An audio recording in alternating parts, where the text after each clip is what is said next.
يهده الله فلا مضل له ومن يضلله فلا هادي له ونشهد أن لا إله إلا الله وحده لا شريك له ونشهد أن سيدنا ومولانا محمدا عبده ورسوله صلى الله عليه وعلى آله وأصحابه وأزواجه وذرياته وسلم تسليما كثيرا كثيرا. أما بعد فأعوذ بالله من الشيطان الرجيم. بسم الله الرحمن الرحيم.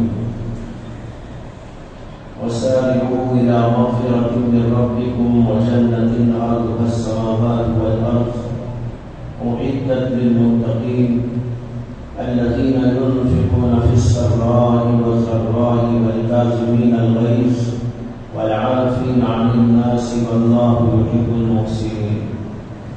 وقال النبي صلى الله عليه وسلم ليس الشديد بالسرعة إنما الشديد الذي يملك نفسه عند الغضب أو كما قال صلى الله عليه وسلم. میں اس وقت آپ حضرات کے سامنے قرآن پاک کی آیات اور نبی اکرم صلی اللہ علیہ وسلم کی ایک حدیث پاک پڑھی ہے.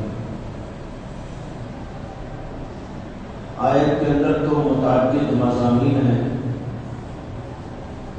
اور حدیث کے اندر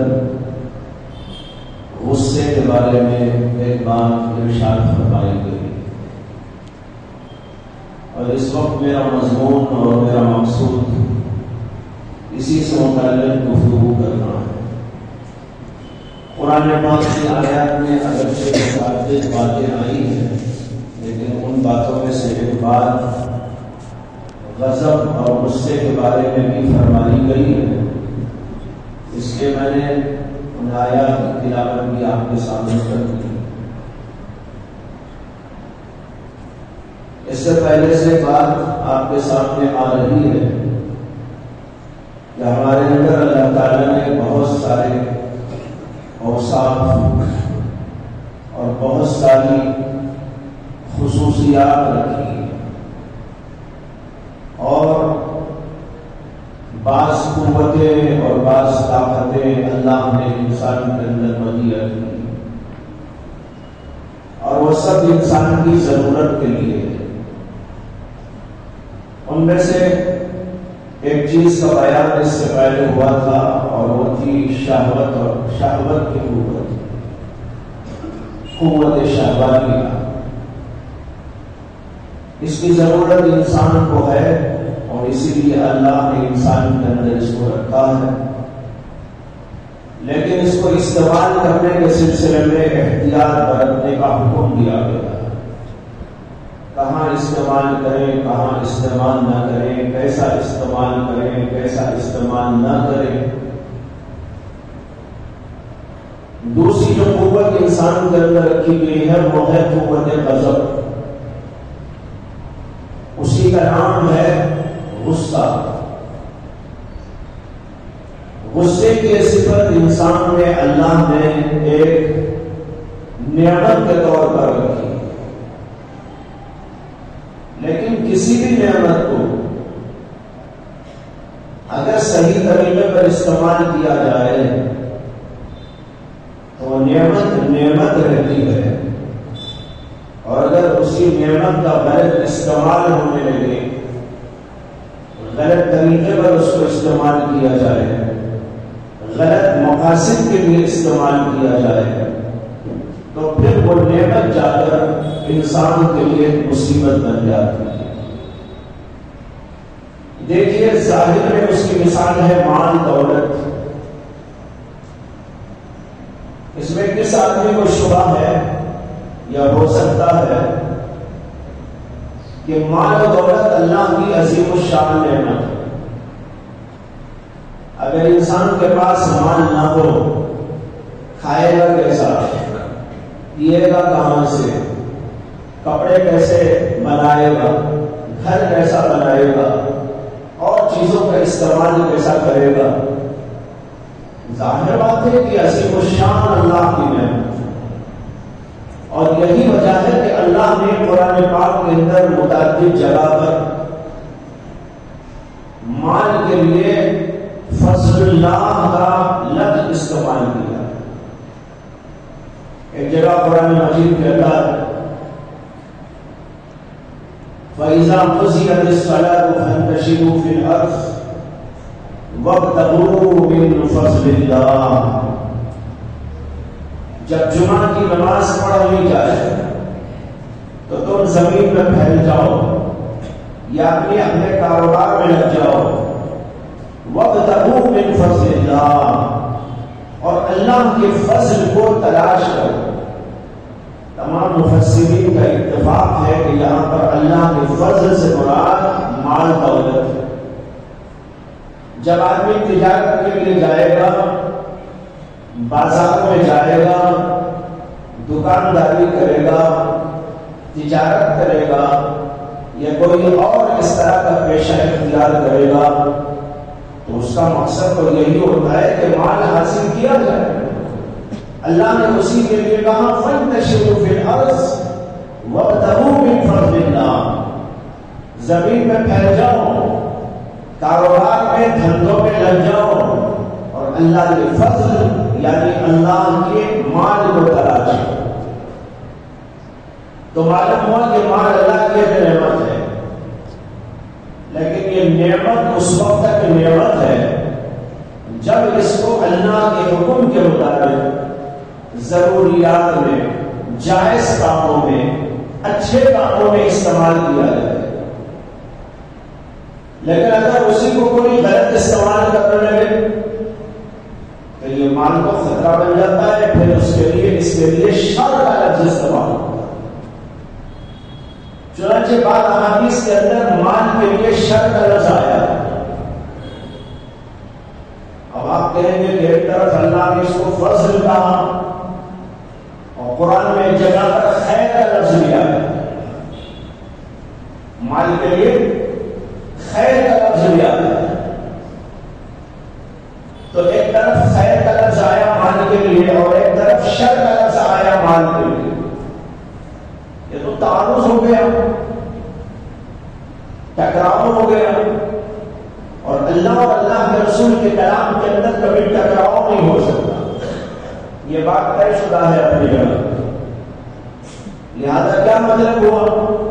علماء بتاتے ہیں کہ مطلب یہ ہے کہ اگر مال کو صحیح استعمال کیا جائے گا تو وہ تمہارے حق میں خیر بنے گا اور وہ اللہ کا فضل قرار دیا جائے گا، اور اگر تم نے اس کو غلط طریقے میں استعمال کیا تو وہ تمہارے حق میں شر بن جائے گا اور جہنم میں لے جانے والا بنے گا۔ گویا کہ وہی مال جو کبھی فضل اللہ ہوگا وہی کبھی جا کر عذاب اللہ بن جائے گا۔ معلوم ہو کہ استعمال کے صحیح طریقے کو سیکھنا یہ بہت ضروری ہے۔ جیسے ایک ظاہری مثال میں نے سمجھایا، بالکل اسی طریقے پر غضب اور غصے کے بارے میں بھی سمجھنا ہے کہ غصہ اللہ نے انسان کو دیا ہے تو یہ اللہ کی عظیم الشان نعمت ہے۔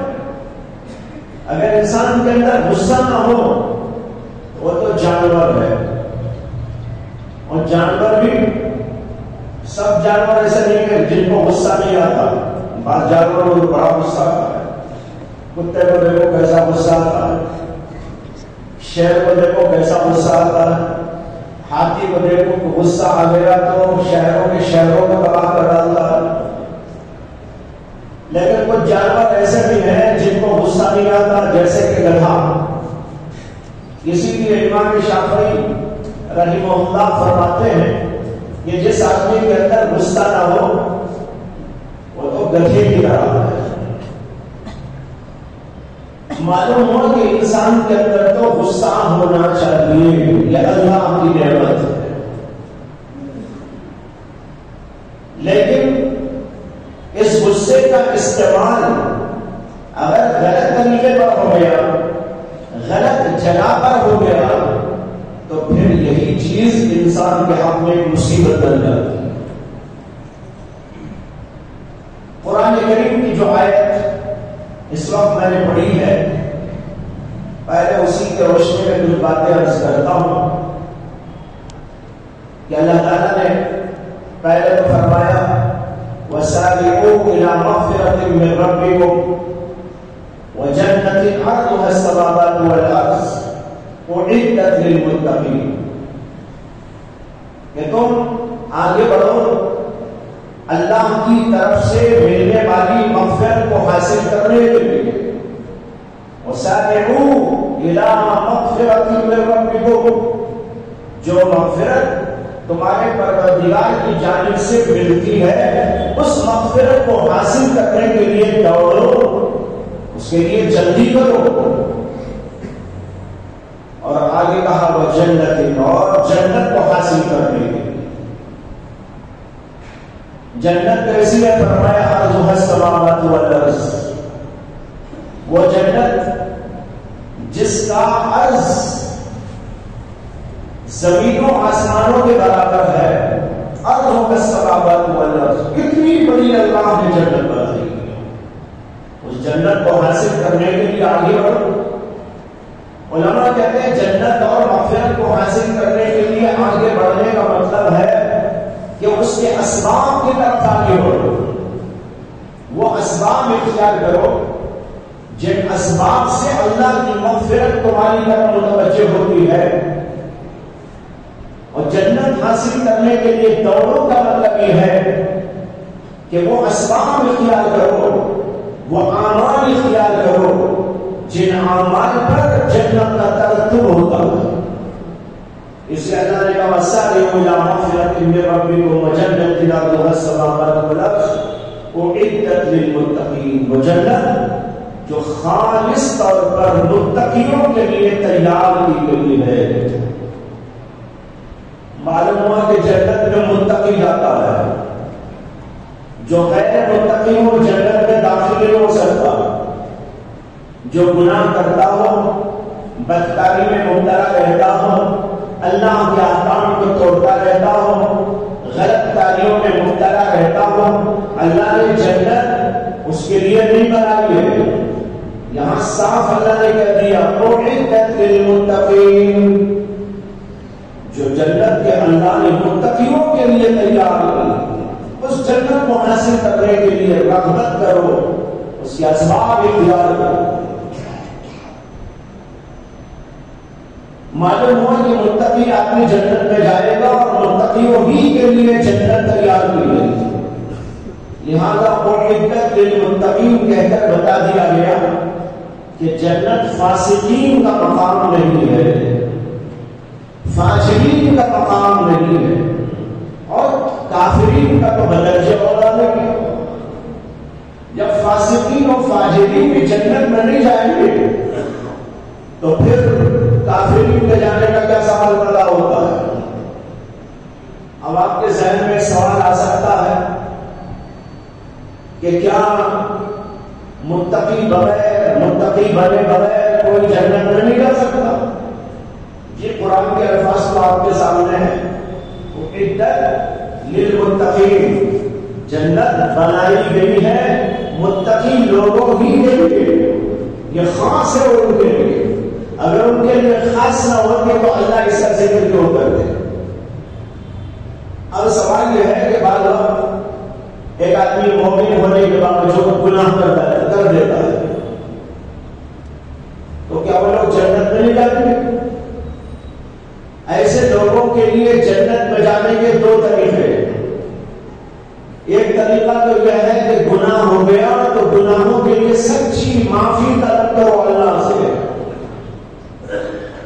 ہو سکتا ہے انسان گناہ کر بیٹھے، غلط تعلیم میں مبتلا ہو جائے، لیکن اس کے بعد سچے دل کے ساتھ توبہ، جب آدمی توبہ کر لیتا ہے تو اس کا گناہ معاف ہو جاتا ہے، اور معاف ہونے کے بعد وہ آدمی بھی ان لوگوں کی فہرست میں داخل ہو جاتا ہے جو جنت میں جانے والے ہوتے ہیں۔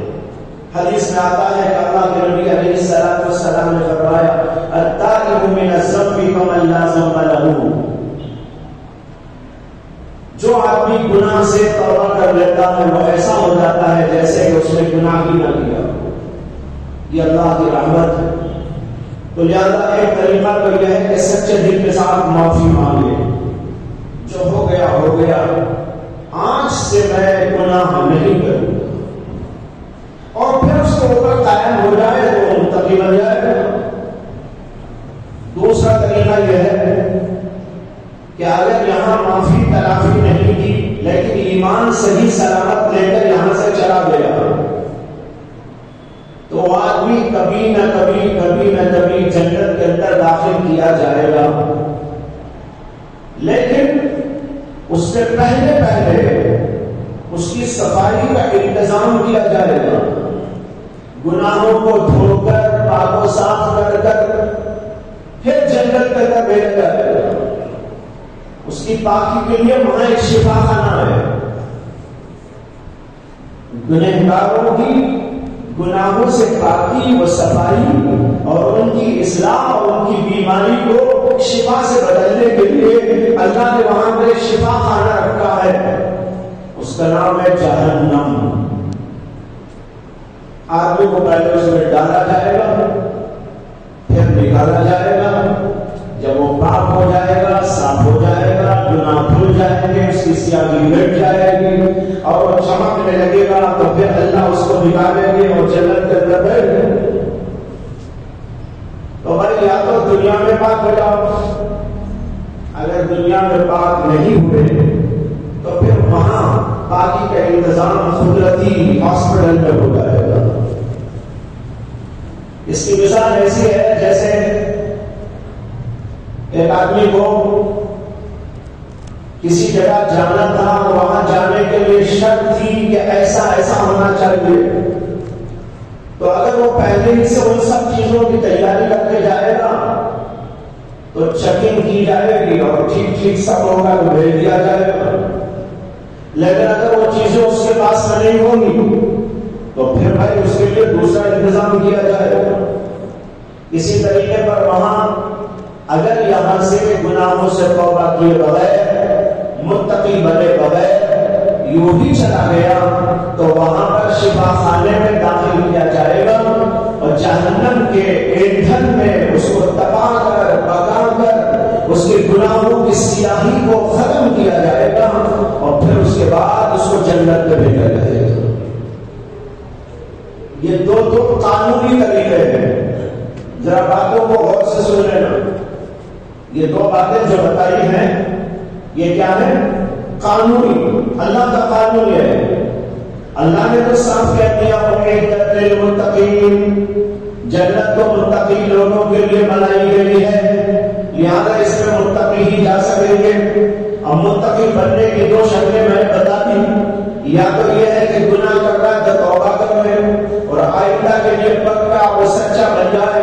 اور اگر ایسا نہیں کرتا تو پھر قدرتی طور پر اللہ کے یہاں سے انتظام کیا جائے گا اور جہنم میں اس کو دھو دھا کر پھر داخل کیا جائے گا. یہ ہے قانون. اس کو کہتے ہیں عدل اور ایک ہوتا ہے اللہ کا فضل. اس کو کہتے ہیں مراحل خسروانہ. اللہ چاہے تو کسی کو یوں بھی بھیج سکتا ہے. یعنی جہنم میں داخل کیے بغیر جنت میں اس کو بھیج سکتے ہیں. لیکن یہاں پر پھر علمی اشکال ہوتا ہے. علمی اشکال یہ ہوتا ہے کہ اگر اس آدمی کو جسے اللہ چاہے بغیر جہنم میں داخل کیے محض اپنے فضل و کرم سے جنت میں بھیج دیں گے جبکہ وہ گنہگار تھا. اللہ کو تو کوئی روکنے والا نہیں. اللہ چاہے تو بھیج سکتے ہیں. تو پھر یہ آدمی تو غیر متقی ہوا نا. تو غیر متقی جنت میں کیسے داخل ہو گیا جبکہ جنت تو متقی ہی لوگوں کے لیے بنائی گئی. اشکال سمجھ میں آیا؟ میں نے ایک بات تو یہ عرض کی کہ عدل اور قانون یہ ہے کہ جو آدمی متقی یہاں بن جائے گا وہ جائے گا یا نہیں تو وہاں اسے متقی بنا کر یعنی پاک کو صاف کر اندر بھیجا جائے گا. سی بات میری ہے، عرض کی کہ اللہ چاہے تو بغیر جہنم میں داخل کیے اس کو جنت میں بھیج دیں گے، معاف کر دیں گے۔ اس پر اشکال ہو رہا ہے کہ جب یہ آدمی دنیا میں بھی پاک و صاف نہیں ہوا، آخرت کی ہاسپٹل میں بھی پاک و صاف نہیں ہوا، تو پھر اس آدمی کو کیسے جنت میں بھیجا جائے گا جبکہ جنت تو متقی لوگوں کا مقام ہے؟ اس کا جواب یہ ہے کہ جسے اللہ معاف کرنا چاہیں گے تو وہاں بغیر سزا کے اس کے اندر کے تمام گناہوں کو دھو ڈالیں گے۔ سمجھ میں آیا؟ یہ شکل ہے ہاسپٹل میں داخل کر جہنم میں جلا کر اس کے گناہوں کو پاک کرنا، اور دوسرا طریقہ یہ ہے کہ اللہ تبارک و تعالی اپنا فضل اس پر فرمائے گے اور اس کے تمام گناہوں کو صاف و پاک کر ڈالے گے، بغیر جہنم کے پاکی صفائی ہو جائے گا، اور پھر اللہ تعالیٰ اس کو جنت میں بھیج دے گی۔ تو یہ آدمی جو اب جنت میں جا رہا ہے وہ بھی تو متقی ہو گیا نا۔ بس فرق یہ ہے کہ ایک آدمی کو جہنم میں جلا کے پاک و صاف بنا کے پاک و صاف کر کے بھیجا جائے گا، اور دوسرے آدمی کو بغیر جہنم کے پاک و صاف کر کے بھیجا جائے گا۔ لیکن یہ محض اللہ کا فضل ہے، وہ قانونی بات ہے، یہ اللہ کے فضل کی بات ہے۔ اللہ جس کے ساتھ چاہیں گے کریں گے، اور جس کے ساتھ چاہیں گے نہیں بھی کریں گے۔ اللہ کی مرضی کے اوپر ہے۔ ان اللہ یغفر الذنوب جميعا، اور یہ بھی ہے ان اللہ لا یغفر ان یشرک به ویغفر ما دون ذلک لمن یشاء۔ جو شرک و کفر کرنے والے ہیں اللہ ان کی کو بخشش نہیں کرے گا، لیکن اس کے علاوہ جو دیگر گناہ ہیں اللہ چاہے تو معاف کر دیں گے۔ وَيَغْفِرُ مَا دُونَ ذَلِكَ لِمَن يَشَاءُ، جس کو چاہیں گے معاف کریں گے۔ یہ اللہ کا قانون نہیں ہے، یہ اللہ کا ایک فضل ہے، وہ جو چاہے کر سکتے ہیں۔ اگر کسی کو معاف کرنا چاہیں تو معاف کریں گے، لیکن جب معاف کریں گے تو اپنے فضل سے اس کو دھو دیں گے، پاک و صاف کر دیں گے، گناہوں سے پاک کر دیں گے۔ ایک نظر اللہ کی ہوگی اور وہ پاک و صاف ہو جائے گا، اور پھر جنت کے اندر اس کو بھیج دیا جائے گا۔ تو یہ آدمی بھی متقی بن کر ہی جنت میں جائے گا۔ غرض یہ ہے کہ چاہے تو اللہ اپنے قانون کے مطابق جہنم کی سزا میں اس کو مبتلا کر کے متقی بنا دے، یا محض اپنے فضل و کرم سے اپنی ایک نگاہ سے اس کو متقی و پرہیزگار بنا دے اور پھر جنت کے اندر داخل کروا دے۔ تو اس کو اللہ نے فرمایا اعدت للمتقین۔ اس پر مجھے ایک بات یاد آ گئی، ایک بزرگ کا مقولہ بعض کتابوں میں نقل کیا گیا۔ انہوں نے فرمایا کہ ذرا غور کرو کہ تمہارے باپ ہمارے باپ حضرت سیدنا آدم علیہ السلام جنت میں رہتے تھے، اللہ نے ان کو جنت میں رکھا، اور وہاں پر ایک گناہ کے کر دینے کی وجہ سے اللہ نے ان کو جنت سے نکال کر دنیا میں بھیج دیا۔ معلوم ہے نا قصہ؟ اللہ نے کہا کہ درخت نہ کھانا، جب انہوں نے کھا لیا تو اللہ نے وہاں سے ان کو نکالا اور دنیا میں بھیج دیا۔ وہ کہتے ہیں کہ جنت ایسا مقام ہے جہاں اللہ کی نافرمانی ہو نہیں سکتی۔ جو اندر رہتے ہوئے بھی ایسی حرکت کر ڈالے اللہ اس کو باہر نکال دیتے ہیں۔ تو جو پہلے ہی سے گناہ کر گنہگار بنے ہوں گے ان کو جنت میں داخلہ کیسے مل جاتا ہے؟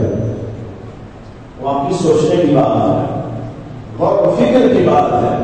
جب ہمارے باپ حضرت آدم کو اللہ نے جنت ہی میں رکھا، وہاں پر ایک غلطی کی بنیاد پر ان کو باہر نکلنا پڑا، تو جو دنیا میں رہ کر گناہ پر گناہ کر کر فاسق اور فاجر بنے رہتے ہیں اور متقی نہیں بنتے اللہ ان کو جنت کے اندر داخل کیسے کرتے؟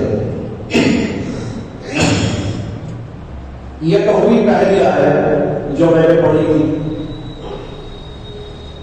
اسی کے بعد یہ ہے اعدت للمتقین الذين ينفقون في السراء والضراء والكاظمين الغيظ والعافين عن الناس والله يحب المحسنين. اس آیت کے اندر اللہ تعالیٰ نے متقی لوگوں کی کچھ صفات کا ذکر کیا. قرآن میں تو بے شمار صفات موجود ہے. یہاں پر متقی لوگوں کی اللہ نے 3 صفتوں کا ذکر کیا. پہلی صفت تو یہ بتایا الذین ينفقون فی السراء والضراء. متقی لوگ وہ ہیں جو تنگی اور خوشحالی دونوں موقعوں پر اللہ کے راستے میں اپنا مال خرچ کرتے رہتے ہیں. تنگی میں بھی خرچ کرتے ہیں اور جب اللہ خوشحالی دیتے ہیں تو اس وقت بھی خرچ کرتے ہیں. ہر موقع پر اللہ کے راستے میں خرچ کرنا ان کے مزاج کے اندر داخل ہوتا ہے. یہ پہلی صفت ہے. مقصود اس وقت میں دوسری صفت کا بیان ہے جو آگے آ رہی ہے والکاظمین الغیظ. اور متقی لوگ وہ ہیں جو اپنے غصے کو پی جایا کرتے ہیں. میں نے عرض کیا تھا آپ کے سامنے کہ غصہ اللہ کی نعمت ہے لیکن اس کا استعمال صحیح ہونا چاہیے تب یہ اللہ کی نعمت ہے. اور اگر اس کا استعمال غلط ہو گیا تو یہی ایک مصیبت اور پریشانی ہے. اللہ تعالیٰ اس کے بارے میں کہتے ہیں کہ متقی لوگوں کی ایک صفت یہ بھی ہے والکاظمین الغیظ کہ وہ غصے کو پی جاتے ہیں. یہاں لفظ آیا ہے غیظ کا اور اس سے پہلے کاظمین. بعض علماء تو غضب اور غیظ کے اندر فرق کرتے ہیں اور بعض علماء کہتے ہیں کہ نہیں غیظ اور غضب دونوں ایک ہی چیز ہے. دونوں مترادف الفاظ ہیں لیکن اس کے اندر ایک فرق ہے شرعی فرق. وہ فرق یہ ہے کہ غضب کا اطلاق اللہ پر کیا جا سکتا ہے لیکن غیظ کا اطلاق اللہ پر نہیں کر سکتے. اللہ کے بارے میں وہ کہہ سکتے ہیں کہ اللہ غضبناک ہوں گے, اللہ غضبناک ہوتے ہیں, اللہ غصہ کرتے ہیں. یہ تو حدیثوں سے ثابت ہے. ایک حدیث میں آیا کہ اللہ کے نبی صلی اللہ علیہ وسلم نے فرمایا من لم یسأل اللہ یغضب علیہ, جو اللہ سے دعا نہیں کرتا اللہ تعالیٰ اس پر غضبناک ہوتے. تو یہاں پر آیا لفظ یغضب علیہ لیکن غیظ کا لفظ اللہ کے لیے استعمال نہیں ہوتا شریعت میں. کیوں؟ ایک لمبی چوڑی بحث ہے جو علماء نے اپنی جگہ پر کی ہے.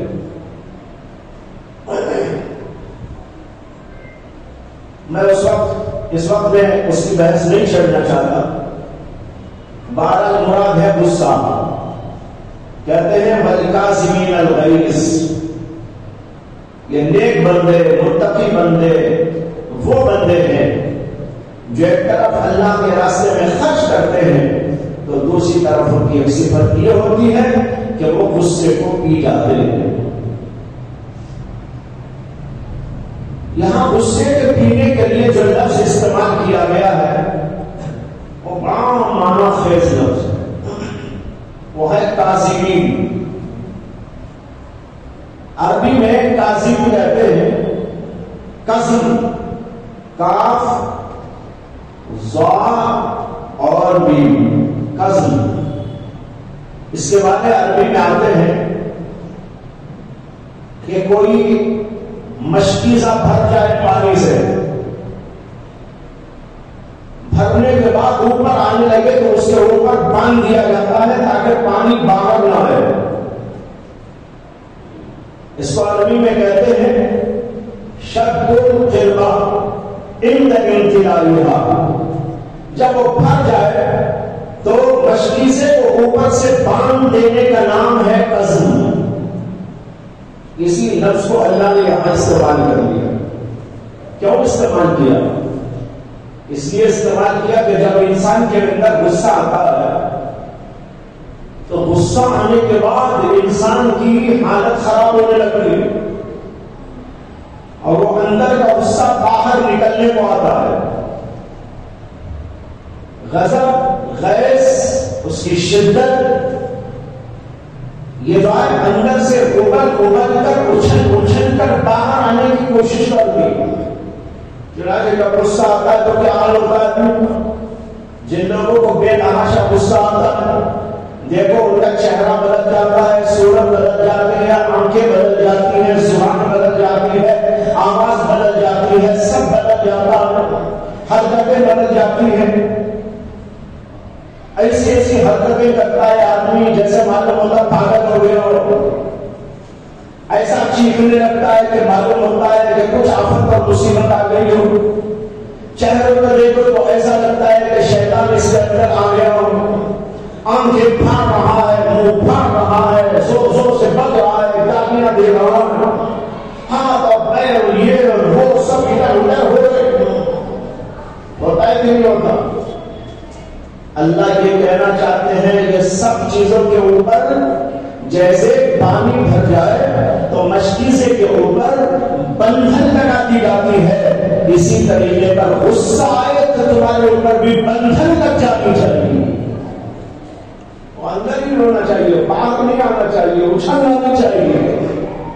اس کے لیے اللہ نے لفظ استعمال کیا وَالْكَاظِمِينَ الْغَيْظَ، غصے کو پی جانے والے. اصل میں اس کا ترجمہ ہے غصے کو روک لینے والے. اور ہماری اردو زبان میں جو ہے پینا اس کے لیے محاورہ بن گیا. اصل اس کا ترجمہ ہے روکنے والے. وَالْكَاظِمِينَ الْغَيْظَ، غصے کو روک لینے والے، یعنی اس کے اوپر بندھن لگا دینے والے. اس میں بہت اہم اشارہ ہے اس بات کی جانب کہ غصے کا آنا ایک فطری بات ہے. اللہ نے غصے کے آنے کے بارے میں نہیں کہا، آنے کے بعد روکنے کے بارے میں کہا.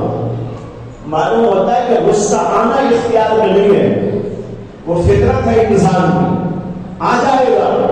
لیکن ہمیں اور آپ کو حکم یہ دیا گیا ہے کہ اس کے اوپر بندھن لگاؤ، اس کے اوپر پابندی لگاؤ، اس کے اوپر قابو کرے، وہ باہر نہ آنے پائے، اس کو اندر ہی اندر رکھا کرو. جیسے کہ مشکیزہ بھر جائے، پانی اچھلنے لگے تو اوپر سے بندھن لگا کر پانی کو اندر رکھ دیا جاتا ہے، باہر آنے سے روک دیا جاتا ہے.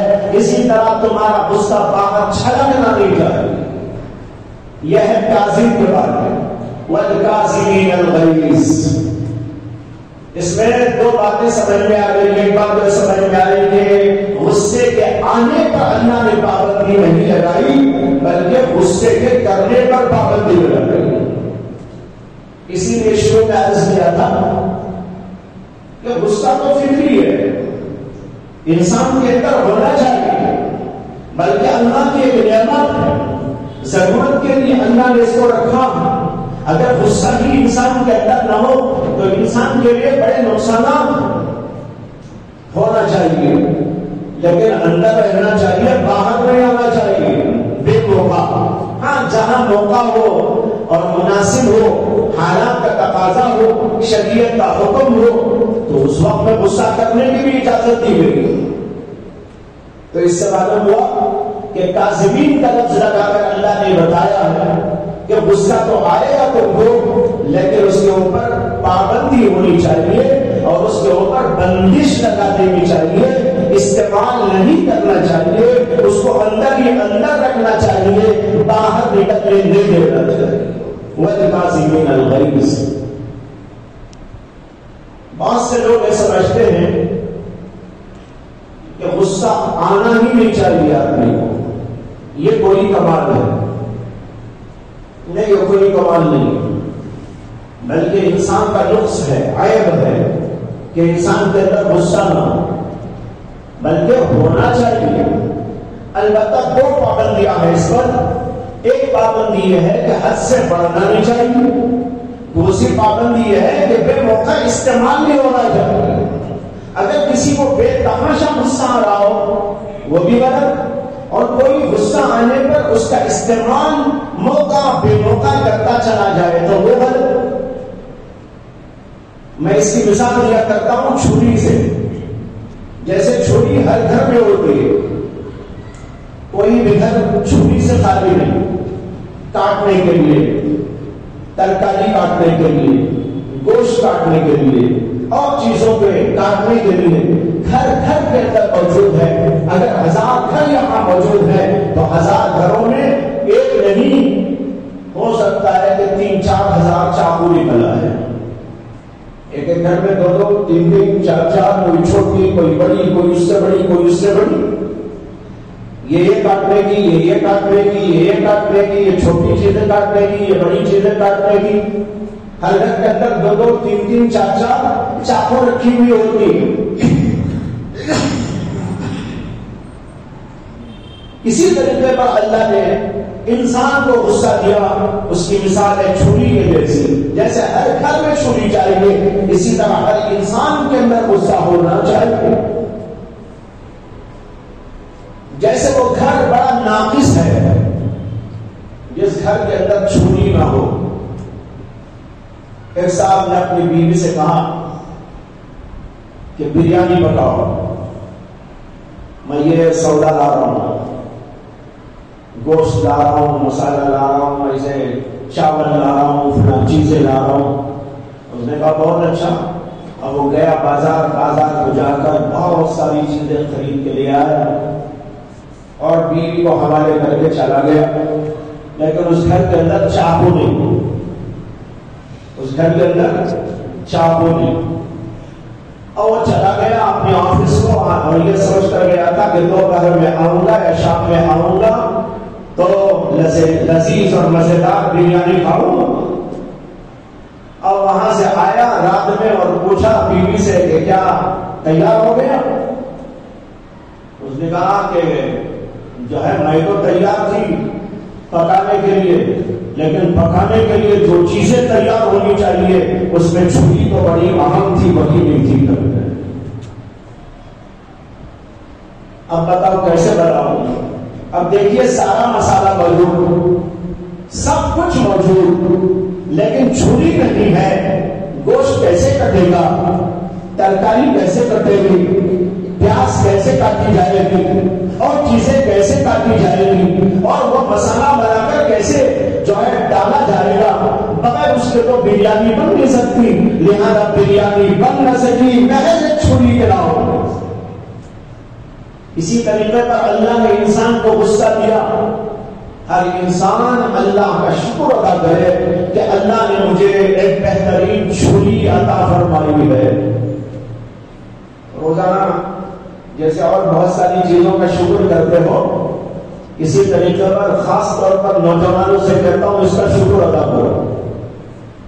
اللہ نے تم کو دیوس نہیں بنایا، اللہ نے تم کو بے ہمت نہیں بنایا، اللہ نے تم کو بے جذبے والا نہیں بنایا، اللہ نے تمہارے اندر جذبہ عطا کیا، تمہارے اندر ایک غصے کی کیفیت عطا فرمائی۔ اس غصے کا اثر یہ ہے کہ انسان جب بھی کوئی غلط بات دیکھتا ہے تو اندر سے ہیجان پیدا ہوتا ہے، اور اسی ہیجان کی وجہ سے انسان غصے میں آتا ہے، اور وہ غصے کی وجہ سے بہت سارے کام جو غلط ہوتے رہتے ہیں وہ ٹھیک ہو جاتے ہیں۔ استاد کو غصہ ہی نہ آئے، طلبہ شرارت کر رہے ہیں، استاد صاحب ہنستے ہنستے دیکھ رہے ہیں،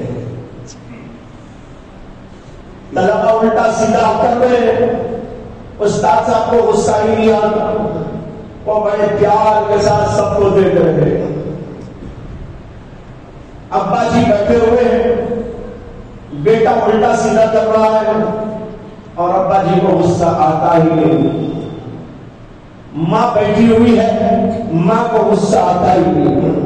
بتاؤ کیا اس باپ کی طرف سے اس بیٹے کی کبھی اصلاح کی امید ہو سکتی ہے جس کو کبھی غصہ نہ آتا ہو؟ اور اس استاد کی طرف سے کبھی طلبا کی اصلاح کی امید کی جا سکتی ہے. جس استاد کو کبھی غصہ نہ آتا ہو، غصہ آنا یہاں ضروری ہے، تب جا کر اصلاح ہوگی. بھائی ایسا نہیں، یہ مت کرو، یہ کرو، وہاں جاؤ، ایسا اٹھاؤ، یہ رکھو. جب وہ کہے گا نہیں، غلط کو غلط نہیں کہے گا اور اس کے اوپر غصے کا اظہار نہیں کرے گا اور اسے غصہ آئے گا ہی نہیں، تو پھر بیچارہ غصے کا اظہار بھی کیسے کرے گا؟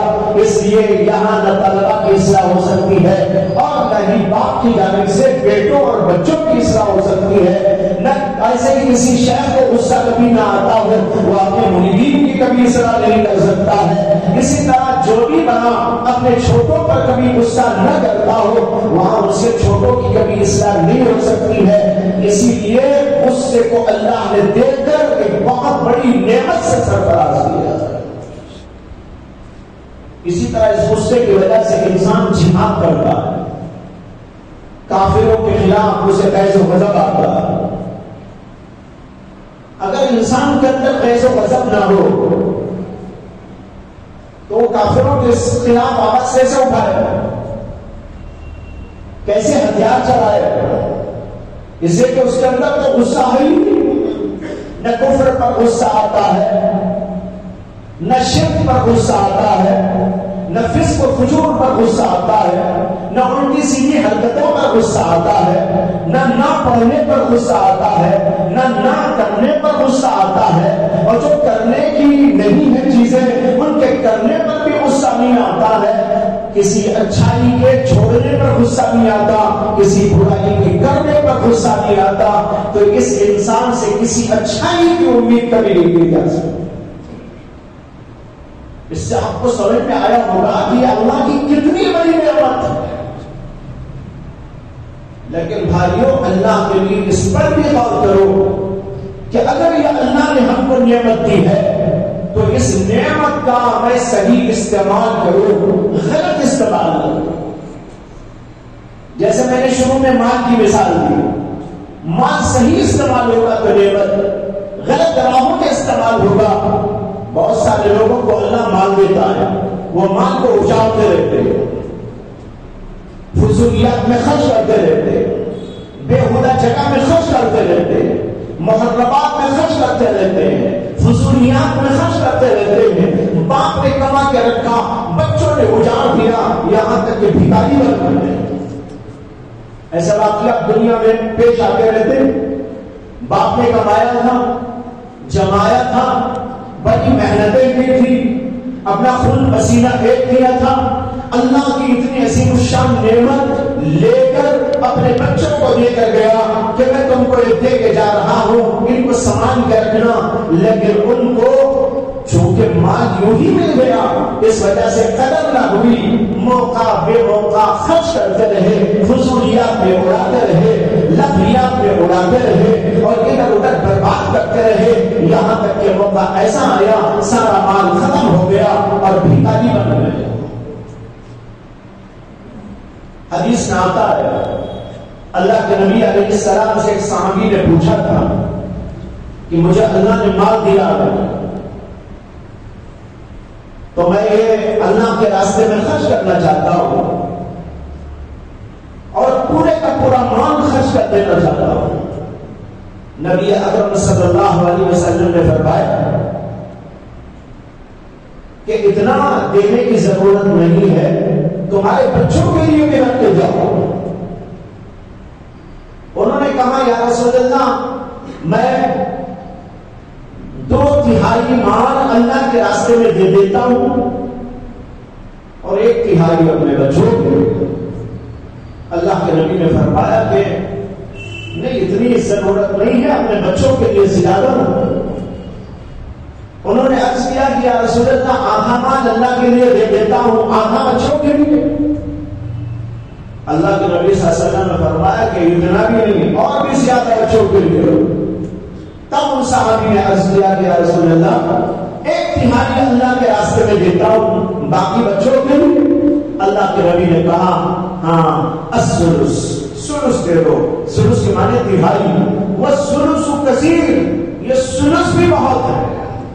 اور اس کے بعد ایک عجیب جملہ فرمایا آپ نے کہا کہ تم اپنے بچوں کو اپنے بعد لوگوں کے سامنے ہاتھ پسارنے والا اور بھکاری بنا کے جاؤ، اس سے بہتر یہ ہے کہ ان کے لیے مال رکھ کے رکھو۔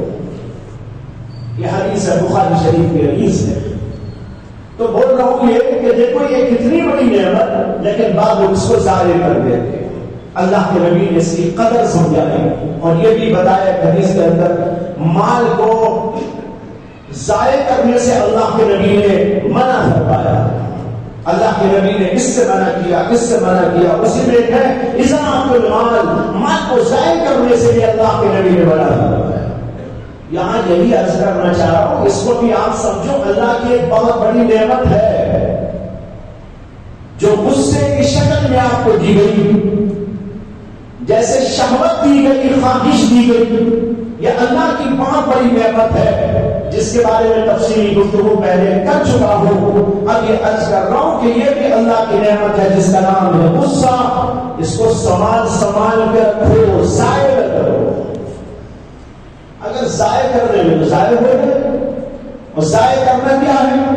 کسی بھی چیز کا ضائع کرنا، اسے غلط طریقے پر استعمال کرنا، بے موقع خرچ کرنا۔ جب بے موقع کوئی چیز خرچ ہوتی ہے، غلط طریقے پر خرچ ہوتی ہے، تو اس کا مطلب یہ ہے کہ وہ چیز ہم ضائع کرنے پہ تلے ہوئے۔ اس لیے ایسی چیز نہیں کرنی چاہیے جو اس چیز کو ضائع کرنے والی ہو۔ اس لیے اپنے اندر کے غصے کو اللہ کی نعمت سمجھو اور اس کو باقی رکھنے کی کوشش کرو۔ اس کے بعد دوسری بات یہ سمجھانا کہ غصے کو کنٹرول کرنا۔ اسی آیت کے اندر اس کی طرف اشارہ ہے آگے، وَالْعَافِينَ عَنِ النَّاسِ، معاف کر دینے والے لوگوں کو۔ غصے کو پی لیتے ہیں، غصے کو روک لیتے ہیں اور لوگوں کو معاف کر دیتے ہیں۔ غصہ اسی وقت آتا ہے نا انسان کو جب کسی آدمی کی طرف سے کوئی خلاف تباہ بات پیش آئے۔ غصے کی تعریف یہ ہے ہیجان الطبع، طبیعت میں ہیجان پیدا ہونا۔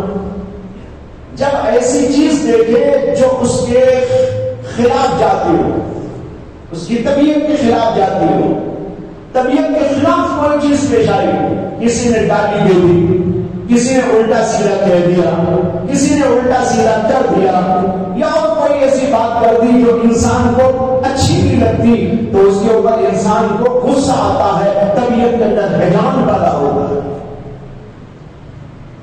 ایسے موقع پر حکم دیا گیا ہے ایک غصے کو پی جانا، اور دوسری بات یہ کہی گئی وَالْعَافِينَ عَنِ النَّاسِ، لوگوں کو معاف کر دینا۔ اس سے کہ غصے کو پیئیں گے تو اسی وقت تو پیئیں گے جب معاف کریں گے، اگر معاف نہیں کریں گے تو پیئیں گے کیسا؟ لہذا معاف کر دینا چاہیے۔ یہ اسی کے فوری بات بتا کر اللہ نے بتایا کہ اپنے غصے کو پینا یہ ہے کہ لوگوں کو معاف کر دیا کرو۔ کوئی تمہیں گالی دے تو معاف کر دیا کرو، کوئی الٹا سیدھا بکے تو معاف کر دیا کرو، کوئی اور غلط کام کرے تو اس کو معاف کر دیا کرو۔ غلط کام کا مطلب ہماری طبیعت کے خلاف کوئی کام، شریعت کے خلاف نہیں، شریعت کے خلاف اس کا حکم الگ ہے، وہ بتاؤ۔ لیکن یہاں اس وقت جو بحث ہو رہی ہے وہ بحث یہ ہو رہی ہے ہماری طبیعت کے خلاف، ہمارے مزاج کے خلاف، ہمارے اصول کے خلاف، اپنی طبیعت کے خلاف کوئی بات پیش آئے، اللہ کا حکم یہ ہے کہ غصے کو تھام لینا، غصے کو پکڑ کے رکھنا اور غصے کے لوگوں کو معاف کر دینا۔ نبی اکرم صلی اللہ علیہ وسلم نے جیسا معاف کیا، صحابہ کرام نے جیسا معاف کیا۔ اس آیت کی تفسیر میں علامہ بیہقی کی ایک روایت بعض علماء نے لکھی ہے کہ حضرت علی بن حسین جن کو زین العابدین کہا جاتا ہے، یعنی حضرت حسین رضی اللہ عنہ کے صاحبزادے، حضرت حسین کے صاحبزادے کا نام علی تھا، جیسے ان کے باپ کا نام بھی علی تھا، انہوں نے اپنے والد کے نام پر اپنے بیٹے کا نام علی رکھا، ان کا لقب علماء کے درمیان اور اس زمانے کے لوگوں کے درمیان زین العابدین تھا، بڑی عبادت کرنے والے تھے، اس لیے ان کا لقب لگایا گیا زین العابدین، یعنی عبادت کرنے والوں کی زینت۔ تو حضرت علی بن الحسین رحمت اللہ علیہ جو تابعین میں سے ہیں، واقعہ ان کا لکھا ہے کہ ان کی خادمہ نے ان کے لیے پانی بھر کے لایا لوٹے میں، وضو کرنا تھا ان کو تو پانی منگایا، وہ پانی لے کر آئی اور وہ بیٹھے ہوئے تھے اور اس کے سر کے اوپر سے گزاری اور ہاتھ سے چھوٹا اور سر پہ جا کے پڑ گیا۔ تو حضرت علی بن حسین اس کو گھور کے دیکھنے لگے، یعنی ان کو غصہ آیا کہ کیسی بےڈنگی ہے، کیسا لانا چاہیے پتا نہیں ہے، سر کے اوپر سے لانے کی کیا ضرورت ہے، سامنے سے یوں بھی لا سکتے ہیں، اوپر سے ایسا لا کے دینے کی کیا ضرورت ہے۔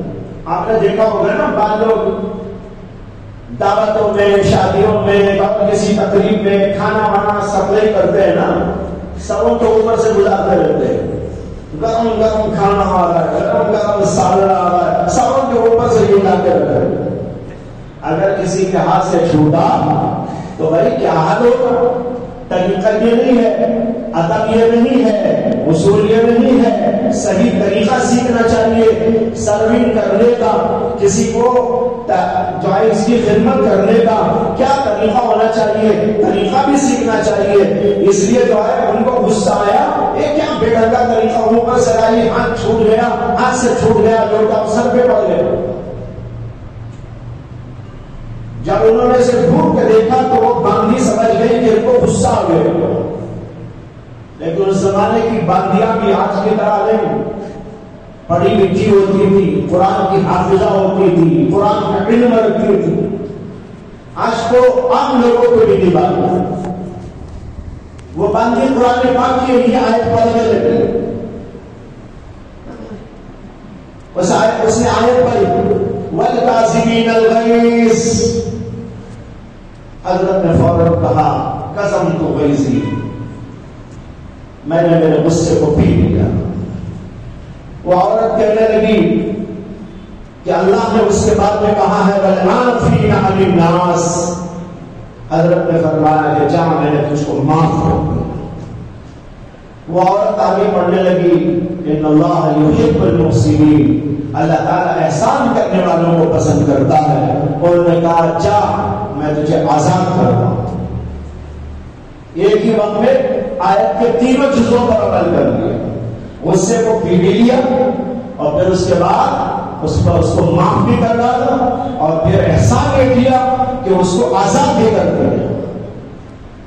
تو بھائی یہ ہوتا ہے کہ غصے کو یوں پیا جاتا ہے اور لوگوں کو یوں معاف کر دیا جاتا ہے۔ حضرت سیدنا عمر بن خطاب رضی اللہ عنہ کا واقعہ بخاری شریف کے اندر آیا کہ ایک بار حضرت عمر کے دربار میں ایک صاحب آئے اور ایک اور صحابی اس وقت حضرت عمر کے پاس بیٹھے ہوئے تھے اور لوگ بھی بیٹھے ہوئے تھے۔ ان صحابی کا نام تھا حر بن قیس، وہ حضرت عمر کے پاس بیٹھے تھے اور حضرت عمر کے وہ خاص آدمی تھے۔ یہ آنے والے ایک صاحب دیہاتی تھے اور حر بن قیس کے رشتے دار تھے، ان کے چچا تایا کچھ ایسا رشتہ تھا، وہ بوڑھے آدمی تھے۔ وہ حضرت عمر کے دربار میں آئے اور آ کر کہنے لگے اے عمر تم عطیہ دیتے نہیں اور ہمارے ساتھ میں عدل و انصاف کرتے اور بے ڈھنگے طریقے سے کہا کہ اے عمر تم عطیہ دیتے نہیں اور عدل و انصاف کرتے نہیں۔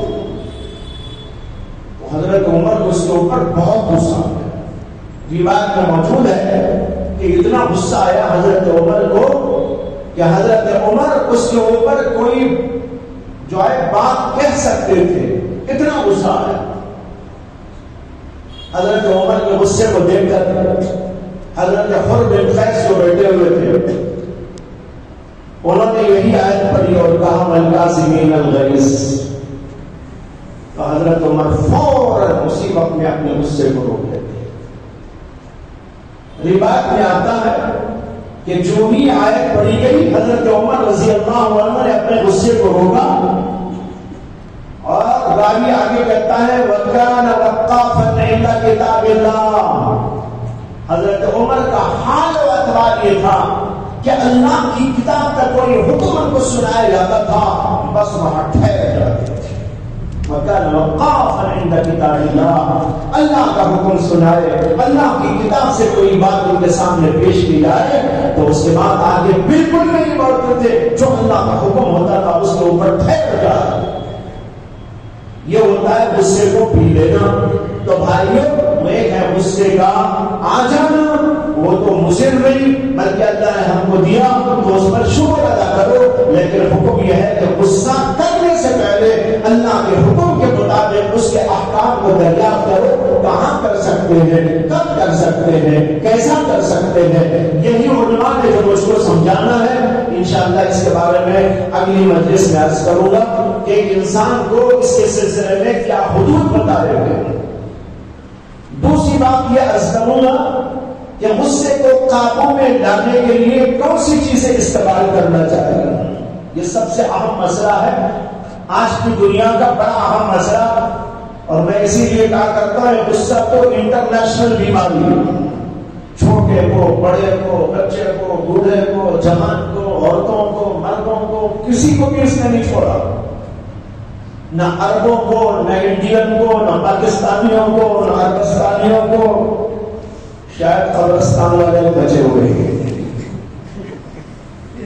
شاید قبرستان والے بچے ہوئے ہیں، باقی جس ترکستان ہے سب جگہ کے لوگوں کو آپ دیکھیں گے غصے میں مبتلا ہے، چھوٹا بھی بڑا بھی، بچوں کو بھی غصہ آتا ہے، بڑوں کو بھی غصہ آتا ہے، چھوٹوں کو بھی غصہ آتا ہے، مردوں کو بھی اور عورتوں کو بھی۔ ادھر سے مرد اور ادھر سے عورت، دونوں ماشاءاللہ ایندھن بنے ہوئے، نتیجہ کیا ہوگا؟ جلیں گے کہ نہیں جلیں گے؟ ادھر سے بھی ایندھن لگے، ادھر سے بھی ایندھن جلے، نتیجہ کیا ہوگا؟ گھر کے گھر سوکھ ہو جاتے ہیں، خاندان کے خاندان سوکھ ہو جاتے ہیں، شادیاں سوکھ ہو جاتی ہیں، خاندان مٹ جاتے ہیں۔ یہ چیز آج نظر آ رہی ہے، اور اتنے واقعات اس سلسلے میں ہیں کہ ان کی کثرت کی وجہ سے کوئی ان کا احسان کرنا چاہے تو ممکن نہیں۔